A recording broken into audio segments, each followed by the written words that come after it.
This is ABC Fora. Good morning. It's great to be here. Thanks for having me.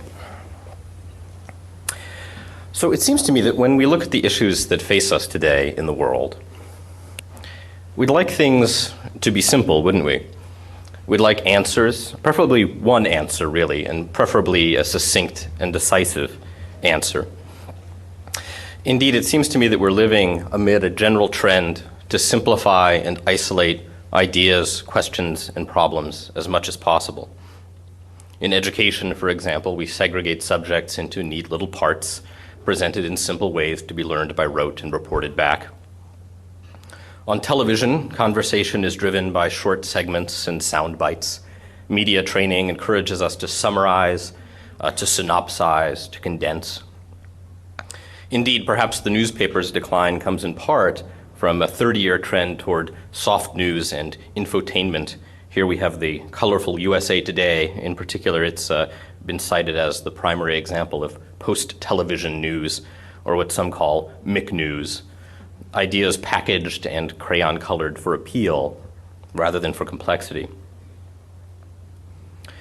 One might add to this list the blog, with its focus on immediacy and recentness and conciseness, where lists and top tens and scoops are the predominant way of communicating. Or perhaps even Twitter, whose 140-character constraint encourages us to soundbite the mundane as well as the remarkable in our lives. But things, of course, aren't simple. They're complicated. They're more complicated now than ever before. And the reason I'm interested in video games is related to this. They are, it seems to me, the one popular medium that embraces that complexity rather than shying away from it. And therein, there is a power that hasn't yet been fully exploited, but has begun to be done. So let me give you an example, and it's an example I discuss in my book, Persuasive Games, and it's an example about a commercial game, not a so-called serious game, called Animal Crossing. Has anyone played this game, just out of curiosity? Excellent, okay, only a couple. So Animal Crossing is a lovely game that's wonderful for kids because you start by running away from home. And you arrive in this lovely, idyllic little village filled with animals, and you're the only human in the village. And of course, you didn't plan very well when you ran away, so you don't have anything really with you, no money, just a pack on your back. But fortunately, Animal Crossing is equipped with a real estate tycoon of sorts named Tom Nook. He's a raccoon, and offers you a little hut to move into. It's no trouble, he says. You can just work for me to make back the home that he's provided. So you buy the game for $50 at the store, and you bring it home and excitedly put it into your Nintendo and fire it up, and the first thing you do is get a mortgage. Now, once you have your house, then there are many other activities you can take part in. You can visit with the other animals, and sometimes you have to do favors for them, or service Tom Nook's demands as you work in his shop. You can go fishing and collect insects, and you can sell those back to the general store, where you can use the proceeds to purchase things for your home. Certainly, we all like to customize our environment, and in fact, Tom Nook also runs the general store, it turns out. Or you can buy things from him. He's kind of cornered the market in Animal Crossing. Or you can go and make your own umbrellas or designs for shirts, and kind of customize the way that you look. And time passes in Animal Crossing. It's tied to your console clock. So as the seasons change, or as the day changes to night, then those changes are reflected in the environment, and there's a kind of idyllic, pastoral nature to the world. Now, over time, maybe you've succeeded in catching enough fish or doing enough favors that you begin to pay down that mortgage, and Tom Nook might offer that perhaps you'd like to expand, maybe a second floor or a basement. Many options, certainly, to facilitate your increased purchase of goods and services from his store. So this is the only game that my entire family has really enjoyed playing, and I remember one day I came home from work, and my son, who was 5 at the time, stopped me as I walked in the door and said, "Dad, I've got a problem. I really need to talk to you."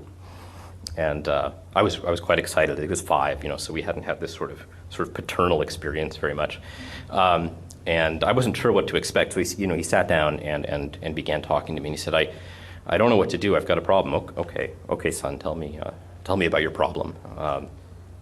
Well, you know, I've got so much stuff. I can't even move around in my house anymore. And now I know he's talking about Animal Crossing. You know, I've got that pear couch and that moon rock and all those shirts that I bought, and the sort of space satellite that you gave me. And I don't even have any room to move around, to walk around. I need a bigger house. I need more space. So I said, okay, that's, you know, I understand.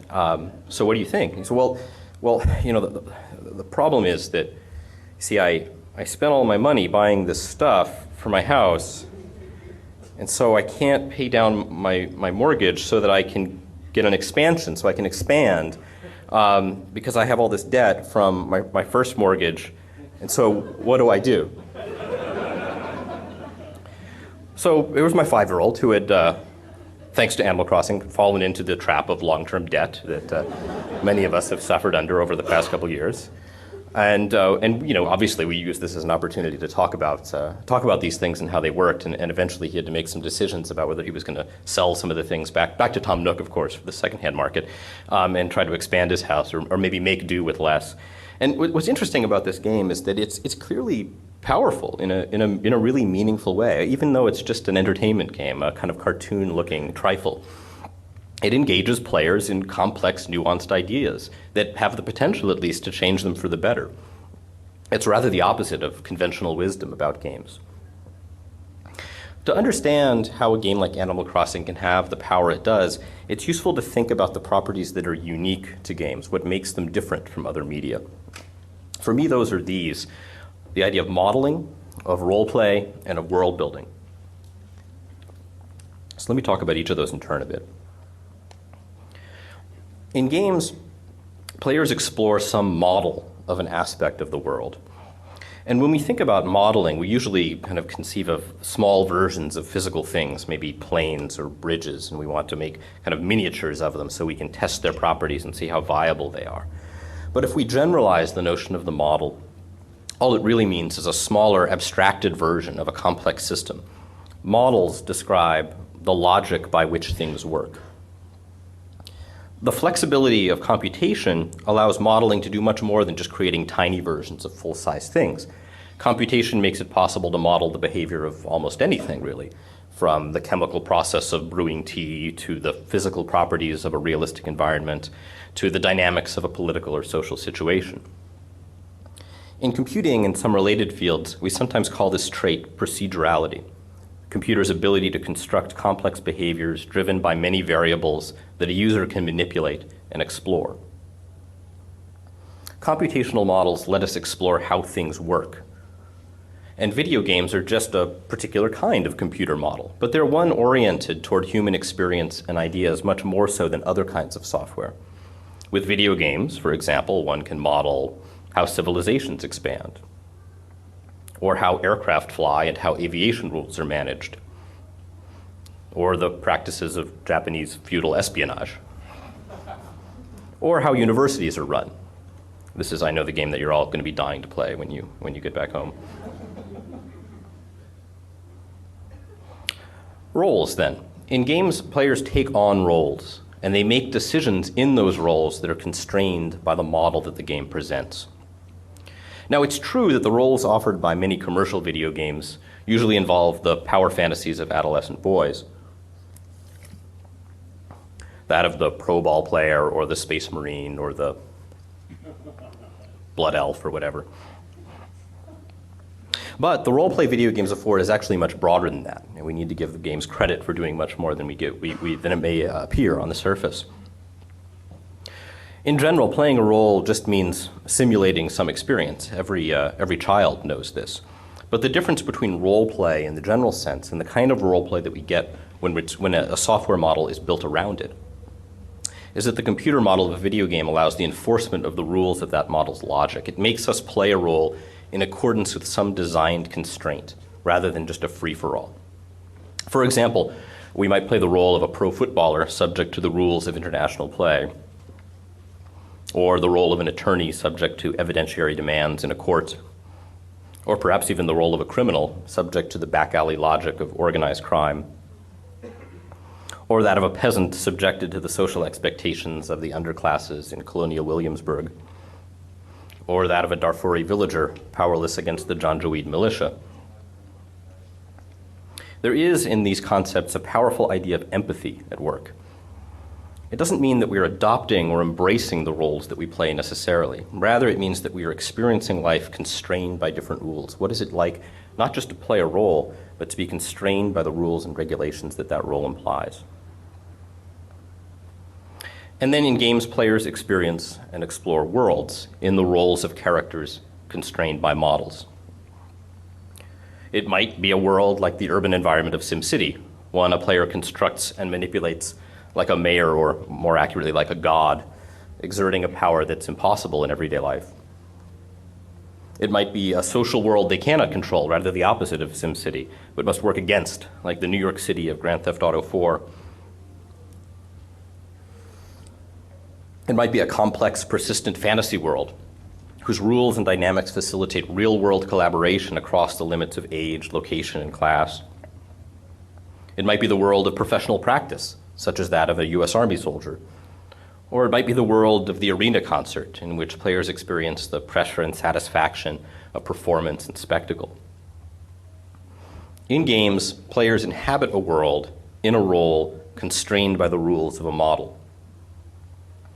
And in these video game worlds, a player experiences immersion of a different kind than we normally think of. This is not just a kind of visual or sensory immersion of the sort that we normally encounter when we experience a modern video game, but it's an immersion in the roles that we play and the rules that we play under. That immersion offers both context and relevance for the roles that we play. In these sorts of worlds, players can play as if they had an expertise which they might not. This is related to what literacy scholars sometimes call performance before competence. You try things out not knowing how to do them, not knowing what the right strategies and the right solutions might be, but given the experience to experiment, you discover them. Consider, for example, the fact that kids no longer just ask to go to theme parks, they also design and manage them on their home computers. So playing a role constrained by a model in a credible world allows video games to make complex problems relevant and to put them in context. And I'd like to show you a few examples from my own design practice that exemplify the ways that I've at least tried to adopt some of these principles and put them into use in games. So back in 2006 or so, I started creating what we've called editorial games or news games. This is sort of the equivalent of political cartooning or op-ed columns, but in video game form. And some of the games that we did were published in the New York Times in early 2007. One such game is this one. It's called Points of Entry, and was about a very particular immigration bill that was being debated at this time in the States, the so-called Kennedy-McCain immigration bill. And there was a lot of kind of complexity around the bill. It was one of these 400-page documents that, of course, no one reads. And it didn't end up passing, but the most controversial aspect of the bill was a proposed calculus of sorts for awarding green cards in the States. They called this the points-based green card award system. And one of the things that we noticed reading newspaper coverage, media coverage of this bill, was that almost everyone had taken the press release that the Kennedy office issued about the proposal, and they took the example that was listed in the press release and they reprinted it as their kind of analysis of how the proposed legislation would work. And this seemed to me to be an insufficient way of trying to give people information about whether they thought this was a good or a bad idea. So we took the bill itself, which we read, which was kind of a miserable experience, and culled out the logic of this points-based green card system and turned that into this very compact, tiny little game that took a couple weeks to make and came out relatively soon after the debate started, while the bill was still being considered. And so in the game, you take on the role of the immigration officer, and you're sort of trying to compete with your fellow officer here to create a more effective, credible immigrant, someone with more utility under the logic of the bill. And all of the criteria, employment and the English mastery and the education and all these sorts of things, were reproduced along with the points associated with them in the bill itself. So you would rapidly try to construct an immigrant that would be effective, but just effective enough to kind of win out over the one on the opposing side of the screen. And you play the game for maybe a few minutes and then move on in the same way that you would look at a political cartoon or maybe read an editorial. And what's interesting is watching people play and then discuss the bill before and after. It's clear that the amount of sophisticated conversation that was able to be had after playing a game for a few minutes, which really explained the logic of the bill rather than simply its existence with a single example, made it much more comprehensible and credible. Here's another game. This was a very fortuitous release, it turned out. Killer Flu was a game commissioned by the UK Clinical Virology Network about both seasonal and pandemic flu and how flus mutate and how they are spread. We did this last year, and it was released just in time for our recent swine flu woes. Now, if you read the papers, you might be persuaded that pandemics are sort of like magical epidemiological tidal waves that rise and cover the planet, and everyone is affected. But the truth of the matter is that pandemic flus are fairly rare, and the unusual strains that we hear about are far harder to spread than popular discourse might make it seem. Now, they're real, of course. There have been and there will continue to be epidemics of flu, but it turns out that seasonal flu is a much more pressing problem.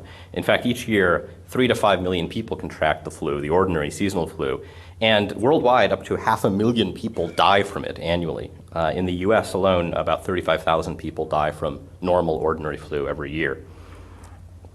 And if we compare even previous pandemics, like the 1918 Spanish flu, it did make its way to every corner of the world, and in that sense it was pandemic.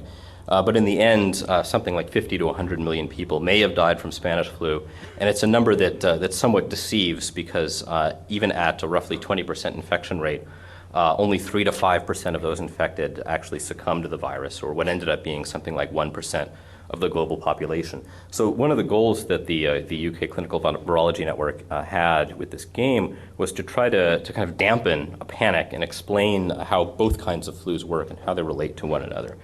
It was created as an attempt to really describe how the flu mutates and spreads and how challenging it can be for a deadly strain to arise and then affect a population, both geographically and temporally. So in this game, the player gets to take the role of the flu itself, trying to mutate and then spread it under a variety of conditions.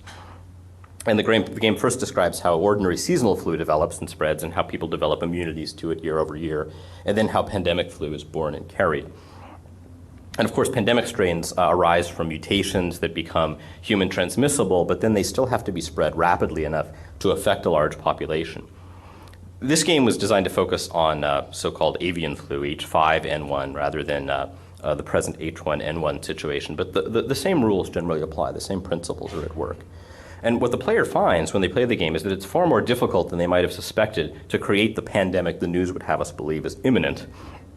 Among its features, for example, the game generates a new world every time you play it, underscoring the relationship between geographic contingencies in the development and spread of flu itself.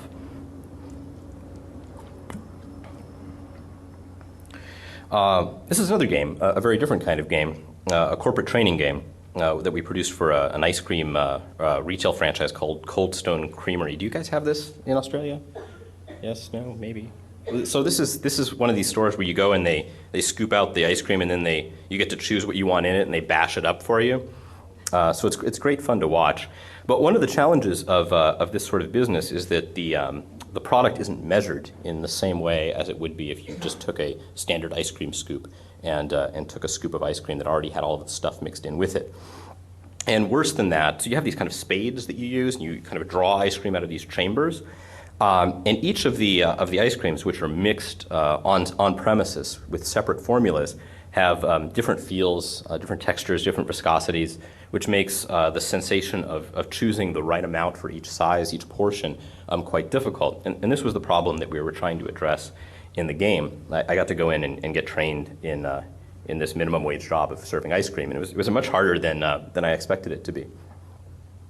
One of the challenges is that the amount of ice cream that you serve is essentially directly related to two things. One of them, the profit of the business itself, and then the second, the customer's satisfaction in the portion that they've been served and how it relates to the one that they just saw served ahead of them, or the one they remember getting last week when they came in.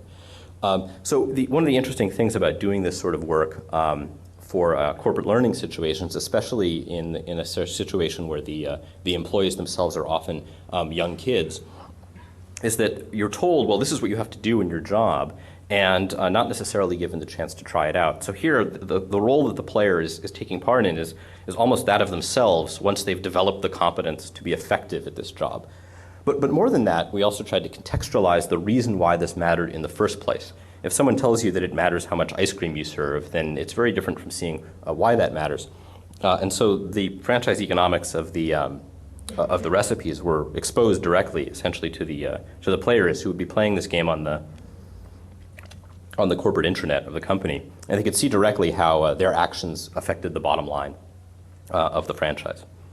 So the idea of having relevance, of having a sense of why the decisions and choices that you make in your job matter, has been shown to be quite directly related to issues of satisfaction and retention in jobs like this.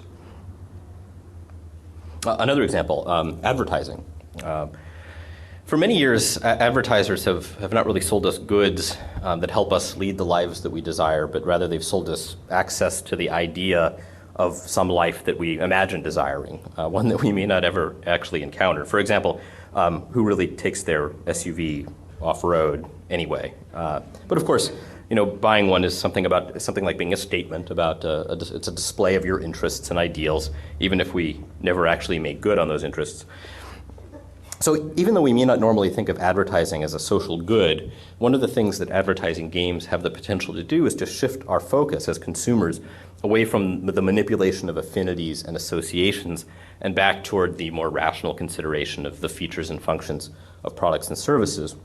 So this Jeep, which is called the Commander and has these 3 rows of seats that came out a few years ago, back when Jeep was still in business, we created this advertising game called Extreme Errands, which is essentially a suburban strategy game in the spirit of like Advance Wars or these kinds of games where you've got different units to move around. And instead of making a piece of advertising that was about how you're going to go canoeing or snowboarding, this was a game about how you're going to do errands around town, because that's what we do with SUVs. How can a third-row seat SUV facilitate everyday life rather than a fantasy of outdoorsmanship? And you've got a certain number of moves and tasks. You've got to take your kid to the soccer game. You've got to get groceries. You've got to, I think this is the only game I know of with dry cleaning in it, for example. And you can reconfigure the seats themselves in order that you can make room for different kinds of things. Maybe you've got to take the dog to the vet, or you've got to load up the kids for the soccer game on the weekend. So one of the questions that people can pose when they play this game is not just how do I feel about the kind of sensation of this vehicle, but do its features and functions service interests that I have and needs that I have. Another game, this is a game funded by the Corporation for Public Broadcasting in the US called Fat World, a documentary game about the politics of nutrition. And it was born from a sort of dissatisfaction with current discourse about healthy eating, obesity, and disease, especially in the States where that discourse primarily comes in the form of accusation.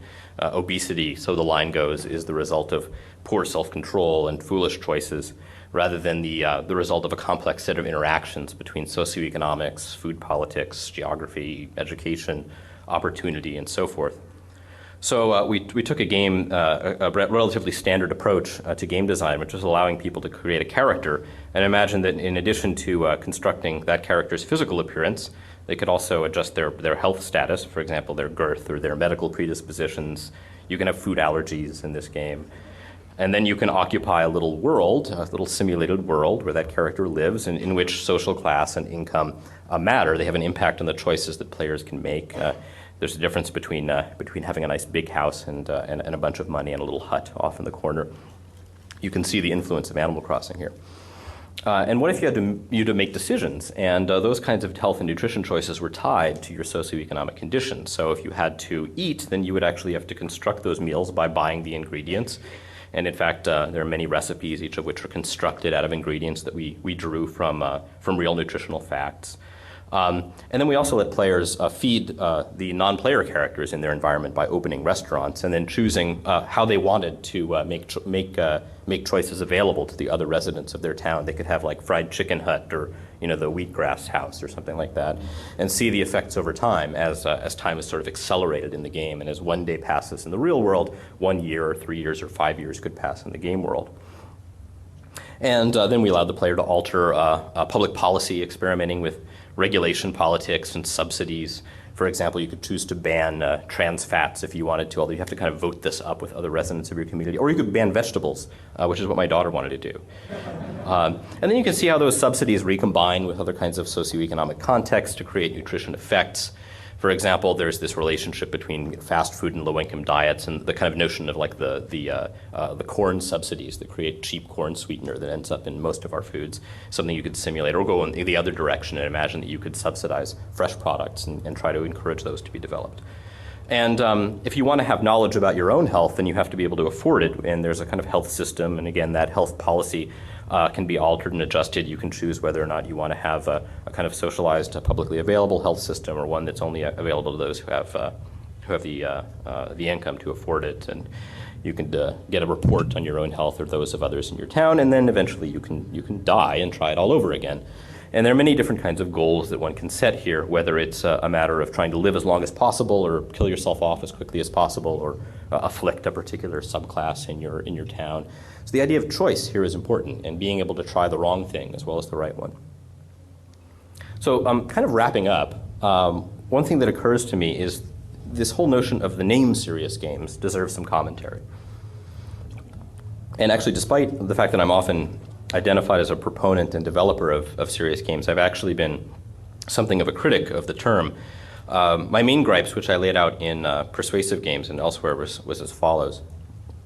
For one part, there's this worry that serious games unreasonably try to separate entertainment and seriousness into a simple binary, one that's clearly not so simple. I mean, it should be clear from media history and contemporary media that entertainment can tackle complex and important issues in meaningful ways, even at the same time as it can also titillate and excite us. So that's one problem. Another, the serious games sometimes seem to represent solely the goals of institutions, be those military institutions or governments or corporations or educational institutions or otherwise. Serious games are usually games that are endorsed and produced by institutions in the interest of their own progress.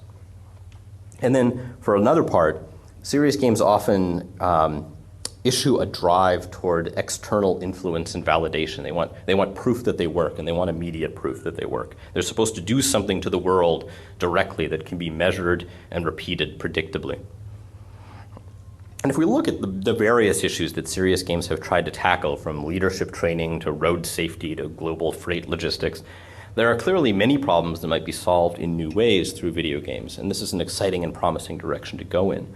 But there's also a concern that such games risk taking the results as foregone conclusions, rather than pursuing questions or asking questions of players that they might then reflect on and ask of themselves after playing.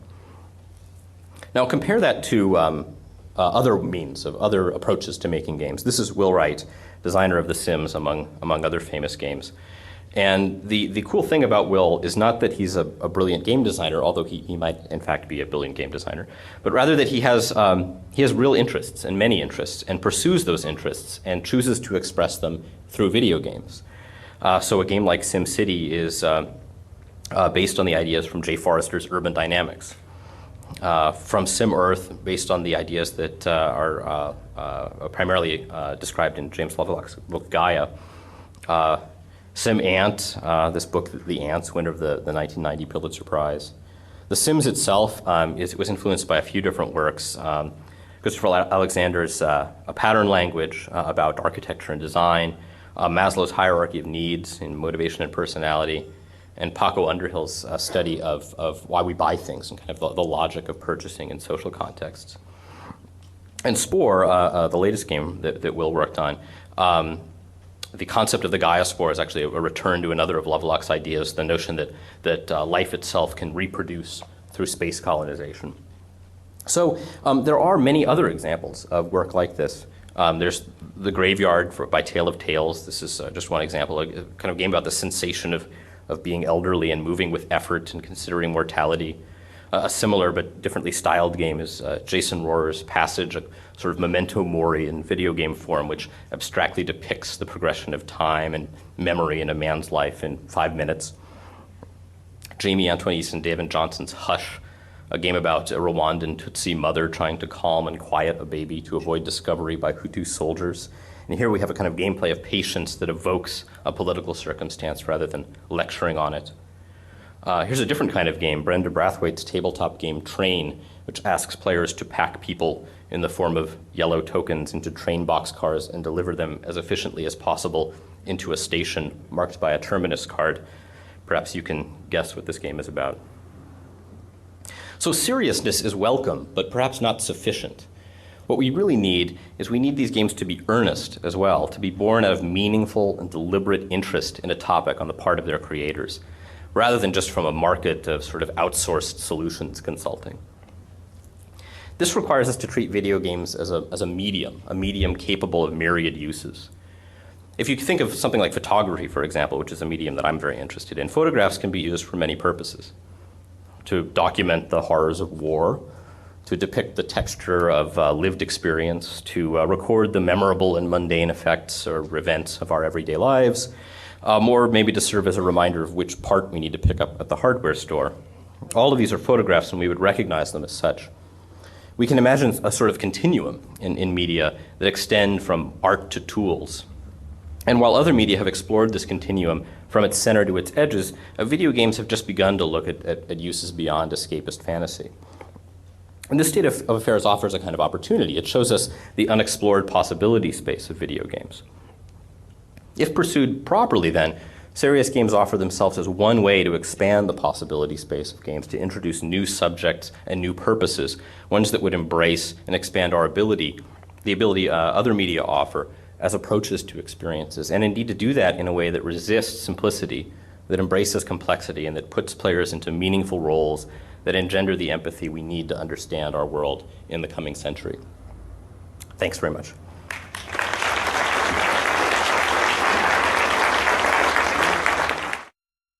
This is ABC Fora.